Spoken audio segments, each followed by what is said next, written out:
Bienvenue dans la séquence de jeu Embuscade gauloise. J'espère que vous avez auparavant visionné les 3 autres vidéos qui sont respectivement Ordre et mouvement, tir, puis combat. Nous allons voir quelques capacités spéciales comme celle des légionnaires romains et celle des guerriers celtes. Nous détaillerons également dans cette vidéo plusieurs phases de combat successives afin de bien comprendre les étapes à effectuer lors d'un combat ou d'un combat multiple. C'est parti! Voici nos légionnaires en patrouille sur une route en territoire ennemi. Profitons-en pour regarder de plus près les caractéristiques de cette unité. Commençons tout d'abord par les caractéristiques principales. Une résistance de 5, ce qui est tout à fait normal pour une infanterie lourde. Une protection à 3, qui est due à leur armure et à leur scutum. Ensuite, une ardeur au combat de 4, ce qui est aussi normal pour une infanterie lourde. Ils bénéficient, en outre, d'une très bonne coordination, à 3+, pour refléter leur professionnalisme. Pour ce qui est des caractéristiques de mouvement, tout ce qu'il y a de plus standard pour une infanterie lourde. 2 en terrain dégagé, 2 en terrain accidenté, 1 en terrain difficile et 1 en manœuvre pour effectuer quart de tour, demi-tour et décalage latéral. Pour ce qui est des caractéristiques de combat, les légionnaires bénéficient d'un 4 en impact sur leur première valeur de combat, contre les montées et contre les piétons, pour représenter l'impact du pylône. Ensuite, ils ont 3 également contre les montées et les piétons, en valeur de mêlée, et 2 en valeur de terrain, ce qui est plutôt standard pour une infanterie lourde. Les légionnaires bénéficient en plus de la capacité spéciale parade, qui sert à gagner les ex-aequo durant un combat à l'étape intensité des combats. Ceci peut être fort utile lorsque les combats s'éternisent. Petit bonus, les légionnaires bénéficient d'une valeur de tir entre 0 et 2 unités de jeu qui leur permet de jeter 3 dés pour symboliser le lancer de pylône ou de javelot. Une spécialité du légionnaire au Empire, c'est qu'il possède la capacité mur de bouclier. Si l'unité ne s'est pas déplacée, elle peut relancer les résultats de 1 sur ses tests de coordination. De plus, lors d'un combat, l'unité ne peut pas être victime de carnage. Petit rappel sur la règle spéciale carnage.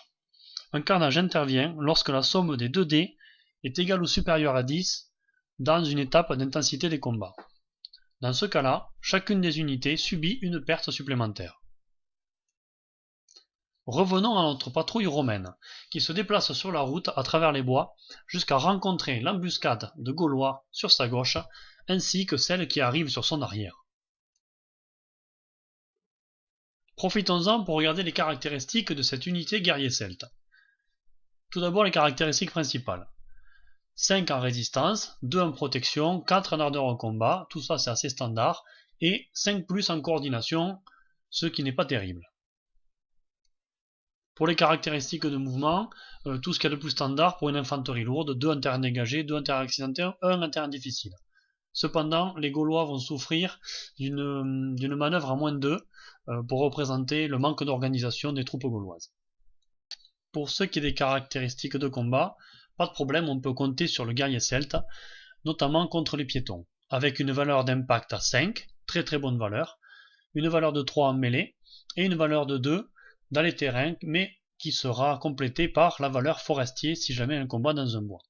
Contre les montées, nous avons 3, 3-2, qui est une valeur standard pour une infanterie lourde. La compétence forestier va donner un bonus de +1 en combat dans les bois et les plantations. Les Gaulois qui sont dans les bois semblent menacer les Romains qui sont sur la route. Vérifions la portée de une unité de jeu de zone de menace. Effectivement, les Romains y sont bien. Cependant, à cause du terrain difficile du bois, les Gaulois ne possèdent pas de zone de menace car leur valeur de mouvement est réduite. Les Romains peuvent donc faire demi-tour rapidement afin de se faire prendre en tenaille. Les Gaulois bénéficient de +1 au combat dans les bois. Pour ceci, les Romains préféreront certainement faire demi-tour et affronter l'autre unité plutôt que celle qui est dans les bois. Faisons faire demi-tour aux Romains en utilisant une unité de jeu pour la manœuvre. Il leur reste donc un point de déplacement.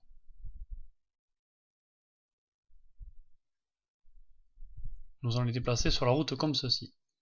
Comme l'unité de Romains a débuter son mouvement sur la route et reste durant tout son mouvement sur la route, elle bénéficie d'une unité de jeu supplémentaire pour se déplacer.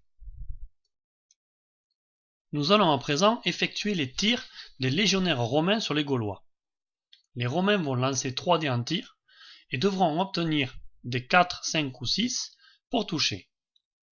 Après avoir vérifié la portée et la présence d'un éventuel modificateur de couvert, on lance les dés. Ici, nous obtenons un seul résultat de 4 ou plus. Et comme les Gaulois possèdent une protection de 2, alors aucune touche ne passe. C'est au tour des Gaulois de se déplacer. L'unité qui est dans le bois avance seulement de 1 unité de jeu, car son mouvement est ralenti par le terrain difficile. L'unité de Gaulois sur la route est à portée de charge, et comme elle possède la capacité Furie, elle est obligée de charger. Maintenant que les unités sont en contact, nous allons effectuer un combat. Comme nous l'avons dit précédemment, la phase de combat se déroule toujours en 2 étapes. Tout d'abord, l'étape rapport de force, dans laquelle on va comparer la valeur de combat des unités. Observons les caractéristiques de combat des 2 unités engagées.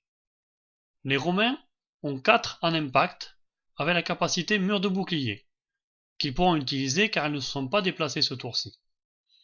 Et les Gaulois ont 5. Le rapport de force est donc en défaveur des Romains et ils perdent la différence entre leurs valeurs de combat respectives, soit 1 point de résistance.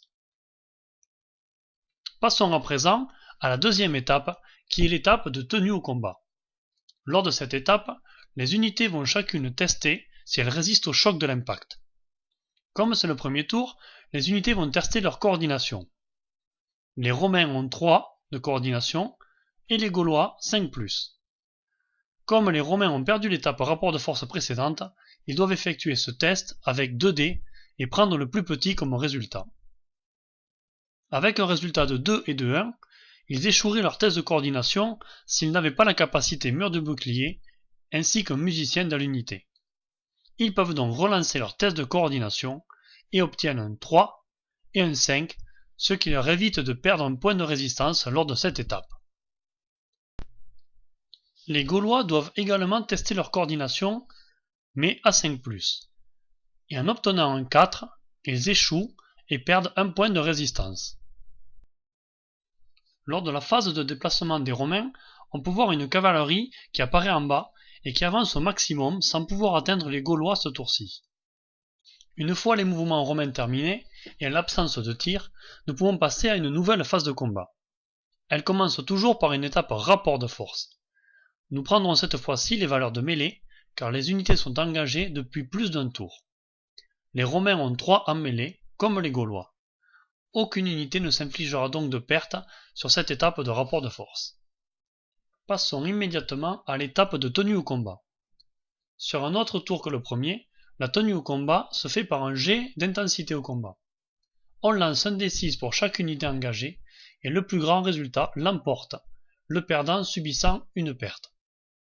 Ici, les résultats sont une égalité, donc chaque unité subit une perte, sauf si l'une d'elles possède la capacité parade, ce qui est le cas des Romains.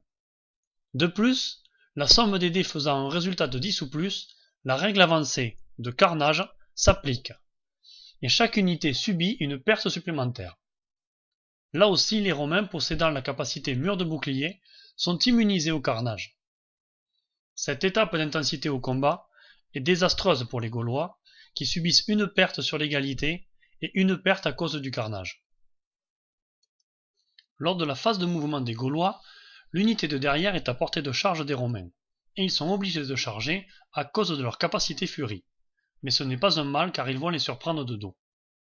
Les Romains sont alors engagés de combat de face et également de dos. On ajoutera donc leur valeur de combat lors des étapes de rapport de force suivantes. Nous y voilà. Regardons un peu les caractéristiques de ces unités. Les Gaulois venant de charger ont 5 en impact que l'on va ajouter aux 3 de mêlée des Gaulois de face.